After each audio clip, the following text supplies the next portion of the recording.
পাছতি মহোৎসৱ ছেপ্টেম্বৰ মাহৰ 16ৰ পৰা 20 তাৰিখলৈ 5 দিনীয়া কাৰ্যসূচীৰে অনুষ্ঠিত হ'ব।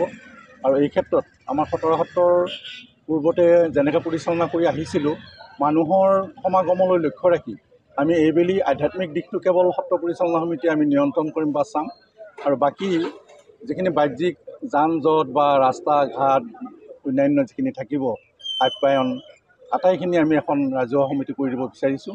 আৰু এই ক্ষেত্ৰত আজি আমাৰ জিলা প্ৰশাসনৰ সন্মানীয় জিলা আয়ুক্ত মহোদয় আছিল আৰু জিলা প্ৰশাসনৰ বিভিন্ন বিভাগৰ বিষয়ববীয়া সকলো আছিল। গতিকে এই ক্ষেত্ৰত সুন্দৰভাৱে এটা আলোচনা হ'ল যে আমাৰ ৰাস্তা ঘাটবিলাক থাক ঠিক কৰিবলগীয়া আছে, সেইখিনি কৰা হ'ব। খোৱা পানীৰ ব্যৱস্থা যিখিনি লাগে পাছতি মহোৎসৱত সেইখিনি কৰিব জনস্বাস্থ্য কাৰিকৰী বিভাগে। প্ৰত্যেকটো বিভাগৰ লোকেই ইয়াত উপস্থিত আছে আৰু তেখেতসকলৰ কামখিনি তেখেতসকলে কৰিব বুলি আশ্বাস দিছে। ইতিমধ্যে জিলা আয়ুক্ত মহোদয়ে আমাক এই সমিতিক এইটো আশ্বাস দিছে।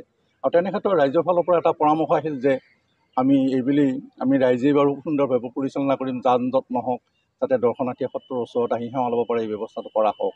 এনেকৈ চিন্তা কৰি আমাৰ চিপাঝাৰ বিধানসভাৰ সন্মানীয় বিধায়ক ডক্টৰ পৰমানন্দ ৰাজবংশী মহোদয়ক সভাপতি হিচাপে লৈ প্ৰায় ইয়াত শতাধিক মানুহ আছে যদিও 51জনীয়া এখন সমিতি হ'ব আৰু উপসমিতি থাকিব ইয়াত।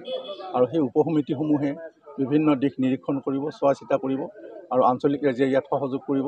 আমি আশা ৰাখিছোঁ এইবেলি পাছতি মহোৎসৱ সুচাৰুৰূপে সুন্দৰভাৱে শৃংখলিতভাৱে নিশ্চয় আমাৰ উদযাপিত হ'ব। আমাৰতো প্ৰথম দিনা আমাৰ সন্ধিয়া সময়ত আৰম্ভ হয় 16 তাৰিখে আমাৰ আনুষ্ঠানিকভাৱে সেইদিনা অধিবাস, আৰু দ্বিতীয় দিনা বিশেষকৈ বেলেগ ঠাইত আচলতে সেই সময়ত 17 তাৰিখে আৰম্ভ হয় বিশ্বকৰ্মা পূজা। আমাৰ খটৰা কিন্তু পূজা পাতল নহয়, আমাৰ পাছতি মহোৎসৱহে। ইয়াত প্ৰায় লাখৰ ওপৰ মানুহ হয় আচলতে। সেইকাৰণে আমাৰ বাৰিষাৰ সময়, পথাৰবিলাক বন্ধ, গতিকে যান জঁট হয়, গাড়ীবিলাক থোৱাৰ অলপ ব্যৱস্থাটো কম থাকে, ঠাইটো অকুলন হৈ পৰে। তথাপিতো আমি ভাবিছোঁ শৃংখলিতভাৱে যদি আমাৰ শাৰী পাতি বা সুন্দৰভাৱে অহাবিলাকক আগতীয়াকৈ পঠাব পৰা যায়, তেনেকুৱা এটা চিন্তা চৰ্চা কৰা হৈছে। আৰু এইখিনিত আঞ্চলিক ৰাইজ তথা বিধায়ক মহোদয়েও আমাৰ এই ক্ষেত্ৰত দায়িত্ব লৈছে। আমি আশা ৰাখিছোঁ আমাৰ অনুষ্ঠানটো এটা সুন্দৰ অনুষ্ঠান হ'ব এইবেলি। আৰু আমি ৰাইজক আহ্বান জনাওঁ যে সকলোৱে অনুষ্ঠানটো শৃংখলিতভাৱে হোৱাৰ বাবে আমাৰ দৰঙী ৰাইজে সহযোগ আগবঢ়াওক। আৰু ৰাইজলৈ আহ্বান কৰোঁ, অসমৰ ৰাইজলৈ আহ্বান জনাইছোঁ, এই পাছতি মহোৎসৱ 16 তাৰিখৰ পৰা 20 তাৰিখলৈ 5 দিন হ'ব। গতিকে 18, 19, 20 এইকেইদিনত আহক ৰাইজ, সুন্দৰ মুকলি ৰাস্তাৰে আহক, চাওক, দৰ্শন কৰক, আমি কামনা কৰিছোঁ।